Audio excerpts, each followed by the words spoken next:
Okay, morning after the day before, and we have bees were getting very crawly at night, so I really didn't want to play with them at all, especially given the hot, humid weather.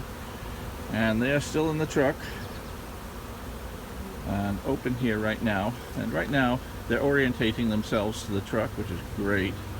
I'm being sarcastic here. But what's going to happen is the bees that have orientated themselves to here are going to get a little bit distracted with a lot of different options of hives to go into, and they will. Now what I've got to do is decide the best way of rehousing much of these bees.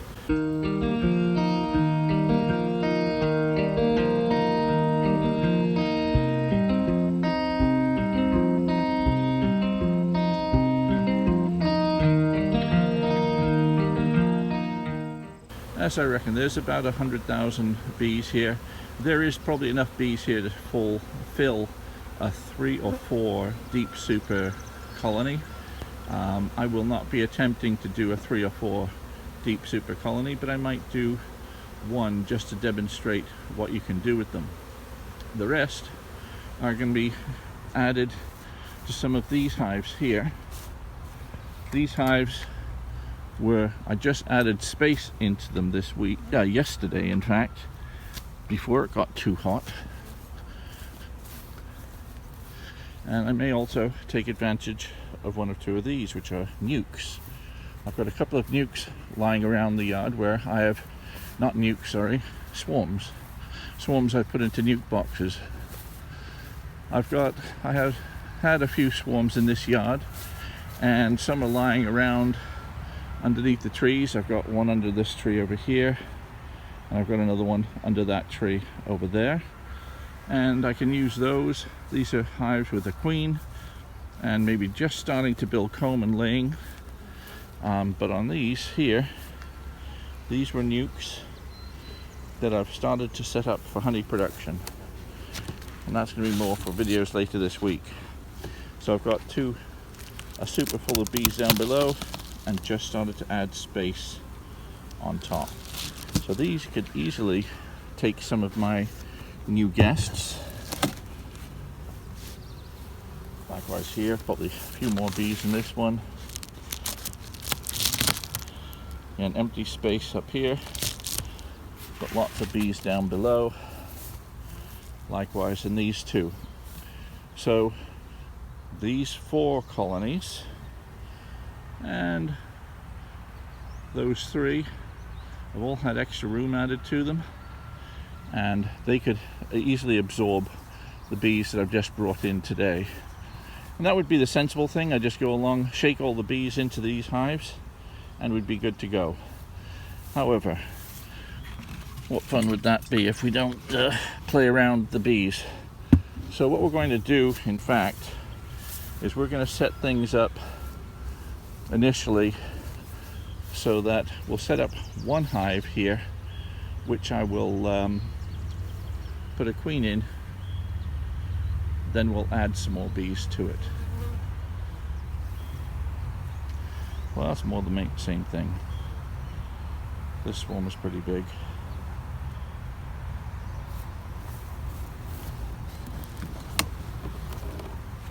That's pretty small.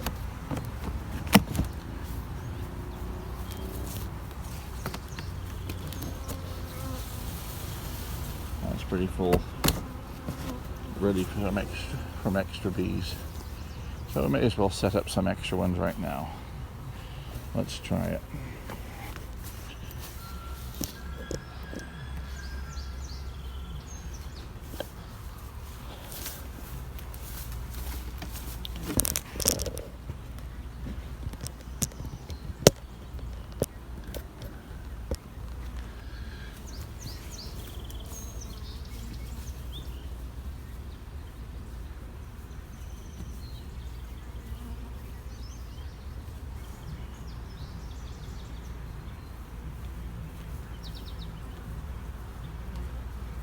So we'll use a hive stand that we used last night.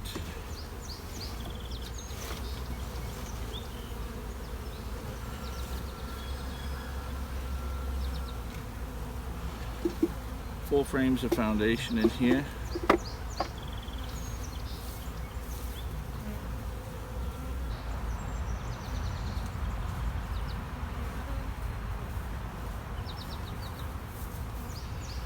And a modest strength nuke. So in this nuke, all I'll do is transfer the nuke into this box.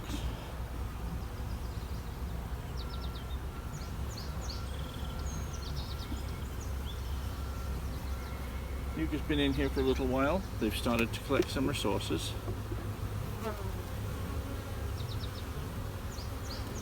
It's much easier to add bees to an established hive than it is to add a new queen into a hive with no bees.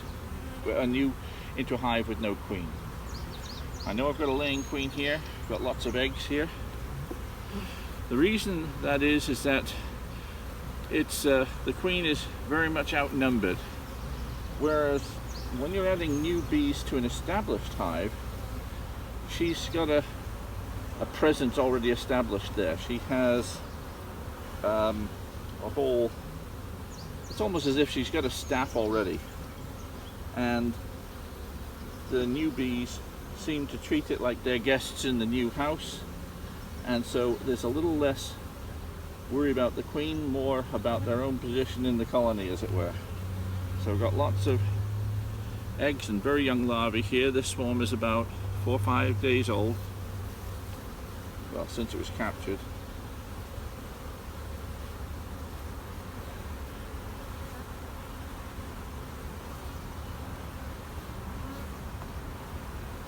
Actually, it must be a little older than that. I've got some cat brood here, so it must have been 10 days or so, maybe 11. Wasn't a particularly big swarm, but it was enough to fill up this nuke box 80% of the way.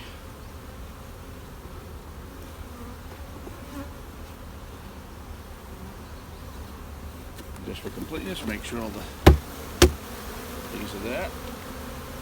Now a lot of the bees are going to drift back to where the nuke was. Yes, that's true. But they'll drift into that other nuke there. And I've got space to put more nukes there. I need one more frame here.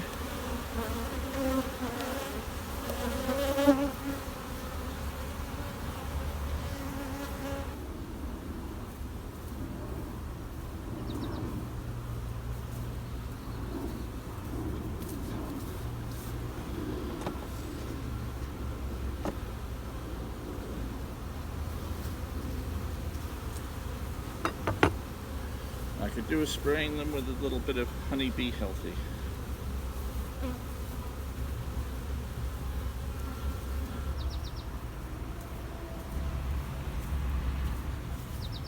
Mixture of sugar syrup and Honey Bee Healthy in here, and water, and that's just going to keep everybody preoccupied with the smell of Honey Bee Healthy and cleaning themselves off.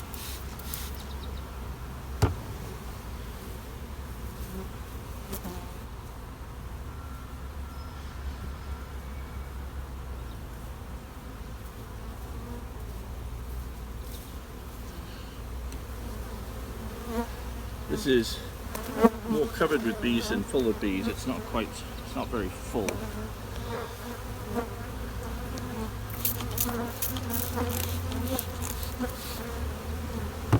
And I'm going to add a load more bees into this hive, and they will consolidate around that cluster there. So these ones will predominantly get adopted by this swarm that's here. But because I'm going to be tipping a lot of bees in this area, and they don't have a fixed home. Remember, these bees came from about 400 different colonies, at least.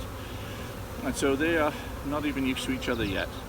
So they were going to drift non-specifically into hives that they find the most attractive, sometimes by the scent of the queen, sometimes because they've just been put in the right place at the right time. So I'm going to do my best about just shaking bees into as many hives as I can here, and then predominantly into this one, then we'll see what happens. So I'm going to move the camera further back, and I'll put bees into these 4, and there's going to be a lot of clouds. A lot of bees are going to fly back to my truck, then I'll have to drive my truck away and let them find their way back into the hive. So I'm going to open up all the hives here and start tipping.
The other thing about doing this, it tends to lead to a very unhappy bee yard because you've got a lot of bees that are from different hives, and so I hope that doesn't affect my time in the pool this afternoon with a lot of irritable bees in the area.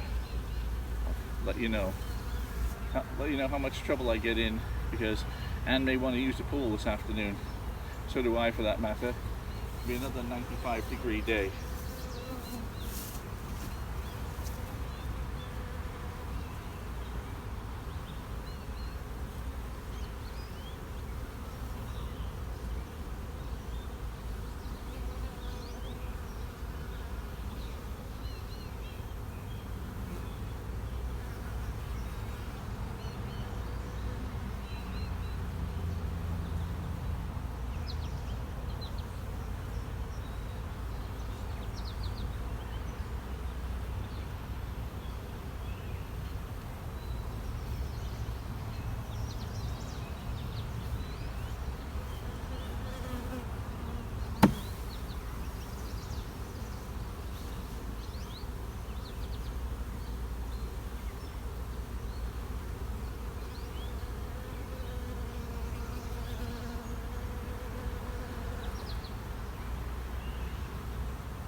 How many bees are in each box varies a lot from box to box.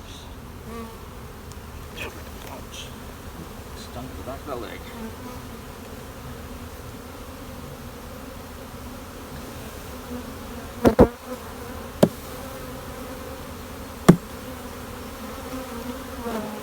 Problem with doing this, bees get ticked off. It's surprising how angry these bees can be. The stress they've been under. When you put a swiftly bee suit on, they can start to sting through. That's no good.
Okay, so that's most of the work done now. You see, the truck is pretty surrounded by bees at the moment.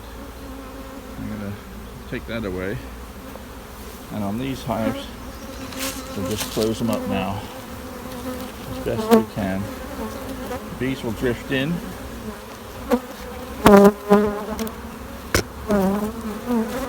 Now we have a lot of bees marking the territory, the area we're sent.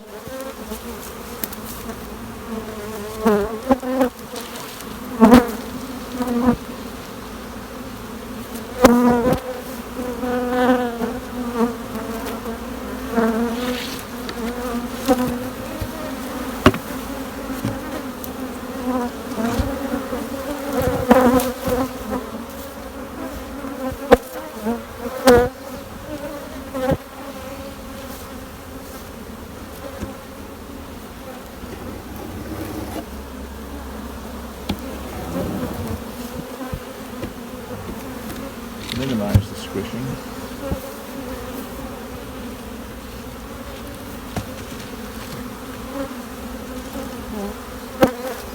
Okay. majority of the bees are rehomed. All chaos and rains at the moment.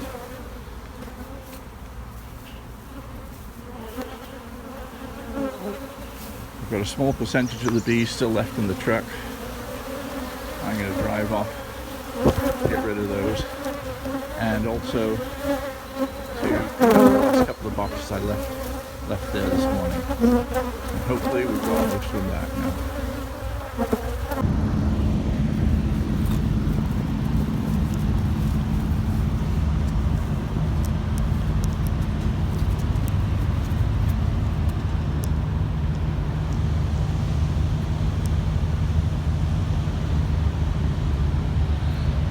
Okay, we're back to do the final clear up, and there's relatively few bees left that haven't gone into the box. There's still a cluster up the top.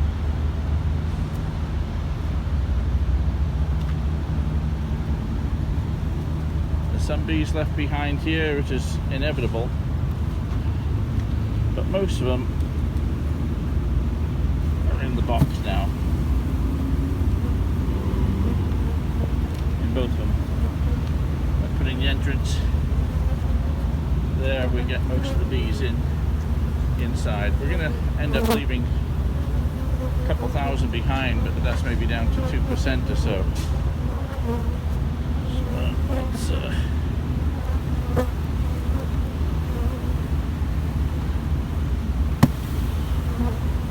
I get the last of the bees.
If I had the time, I would collect the last few thousand bees, but we've done what we can do.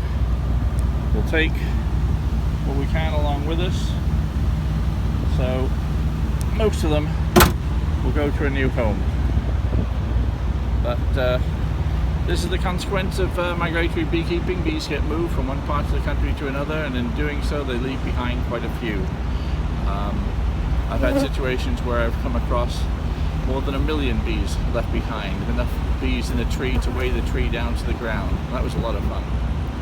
But this is it for clearing up this particular load of bees. Who knows, there may be another couple of truckloads coming through tonight, and I'll be called out here again tomorrow. It happens most seasons that some bees get left behind. The sun rising so early in the morning, although they're transporting them at night, the bees are flying first thing in the morning, 4 o'clock in the morning, so it's inevitable. But that's what the price we pay for our food production. So that's it for this particular bee rescue. Some people had comments yesterday saying it would be a great place for a swarm trap. That's absolutely true. And in fact, just behind where that truck is at the moment, there's a pole, and I used to have swarm traps on that pole. Or it may have been another wooden pole a little further along. But yeah, it's that wooden pole over there. You can actually still see the bracket on the pole. And so I used to get bees in the swarm trap there, but since I've been more of a full-time beekeeper, I literally just have not had time to come to places like this. It's only because we've got a heat wave, and I really can't go into those nukes without danger of serious problems, that I've had a chance to do this. Anyway, I'm glad I could help these bees. Hopefully I'll be able to help the next lot as well. I'm Peter Cowan, the Bee Whisperer. See you next time.